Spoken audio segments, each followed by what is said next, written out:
എല്ലാവർക്കും എൻ്റെ നമസ്കാരം. കേരളത്തിലെ പ്രശസ്ത ക്ഷേത്രങ്ങളെ ഉൾക്കൊള്ളിച്ചുകൊണ്ടുള്ള പ്രോഗ്രാമിൻ്റെ പുതിയൊരു എപ്പിസോഡിലേക്ക് എല്ലാവർക്കും സ്വാഗതം. ഇന്ന് ഇവിടെ ഉൾക്കൊള്ളിച്ചിരിക്കുന്ന ക്ഷേത്രം എറണാകുളം ജില്ലയിലെ തൃപ്പൂണിത്തുറ ശ്രീ പൂർണ്ണത്രയീശ ക്ഷേത്രമാണ്.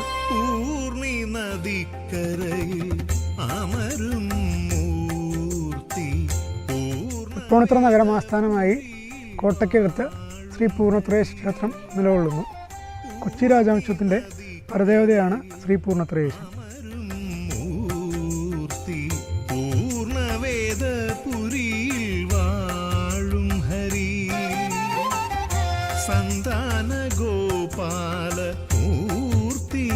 സാക്ഷാൽ വൈകുണ്ഠനാഥനായ ശ്രീ മഹാവിഷ്ണു സന്താനഗോപാലമൂർത്തി ഭാവത്തിലാണ് ഇവിടെ കുടികൊള്ളുന്നത്. സന്താനഗോപാല മൂർത്തിയായ വിടുന്നൻ സന്താപമെല്ലാം അകറ്റിയിടണേ. അനന്തൻ്റെ പഞ്ചഫണങ്ങൾക്ക് താഴെ തേജോമയനായി വിളങ്ങുന്ന ഭഗവാന്റെ പഞ്ചലോഹ വിഗ്രഹത്തിന് ഏകദേശം 4 അടിയോളം ഉയരമുണ്ട്. ചതുർബാഹുക്കളുള്ള അനന്താസന വിഷ്ണു വിഗ്രഹമാണ് ഇവിടുത്തേത്. വിഗ്രഹവും പീഠവും രണ്ടായി തന്നെ നിർമ്മിച്ചിരിക്കുന്നു. കിരീടവും കുണ്ടലവും തിരുമാറിൽ ധാരാളം ആഭരണങ്ങളും അണിഞ്ഞ് നെറ്റിയിൽ ഗോപിക്കുറി ചാർത്തി ഒരു കാൽ കുത്തി എഴുന്നേൽക്കുന്നതായിട്ടാണ് ഇവിടുത്തെ വിഗ്രഹം. ശംഖചക്ര ഗദാപത്മം ധരിച്ചിരിക്കുന്നു.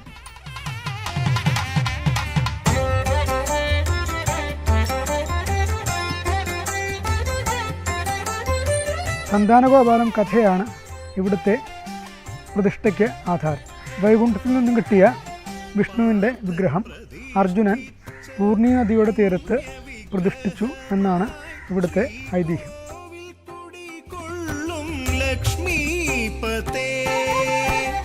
പാർത്ഥൻ പ്രതിഷ്ഠിച്ച പുണ്യവിഗ്രഹമായി ശ്രീകോവിൽ കുടികൊള്ളും ലക്ഷ്മീപതേ.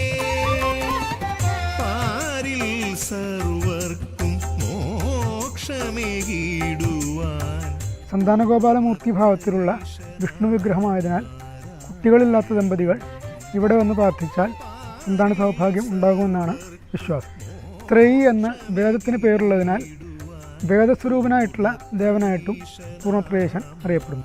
വേദസ്വരൂപനായിട്ടുള്ള ദേവൻ സർവത്ര നിറഞ്ഞു നിൽക്കുന്നതിനാൽ ഇവിടെ ഉപപ്രതിഷ്ഠകൾക്ക് പ്രാധാന്യം കാണുന്നില്ല. ഗണപതി പ്രതിഷ്ഠ മാത്രമാണ് ഇവിടെ ഉള്ളത്. ശ്രീകോവിലിൽ കത്തുന്ന കെടാവിളക്ക് പണ്ട് അർജുനൻ കൊളുത്തിയ ദീപത്തിൻ്റെ ഓർമ്മ നിലനിർത്തുന്നു.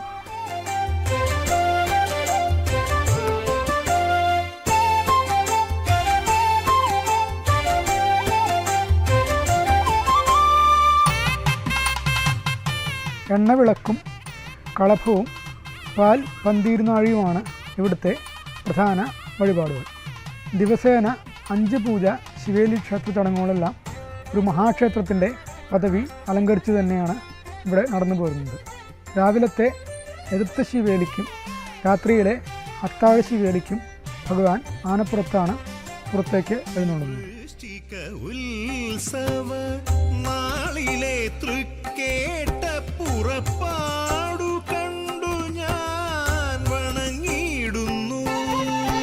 കിഴക്കോട്ടാണ് ഈ ക്ഷേത്രത്തിൻ്റെ ദർശനം. കേരളത്തിൽ ഏറ്റവും കൂടുതൽ ഉത്സവം ആഘോഷിക്കുന്ന ഒരു ക്ഷേത്രം കൂടിയാണ് ഇത്. ഇതിൽ ഏറ്റവും പ്രാധാന്യമേറിയ ഉത്സവം വൃശ്ചിക മാസത്തിൽ ചോതി നാളിൽ കൊടിയേറി തിരുവോണം നാളിൽ ആറാട്ടായി ആഘോഷിക്കുന്ന വൃശ്ചികോത്സവമാണ്.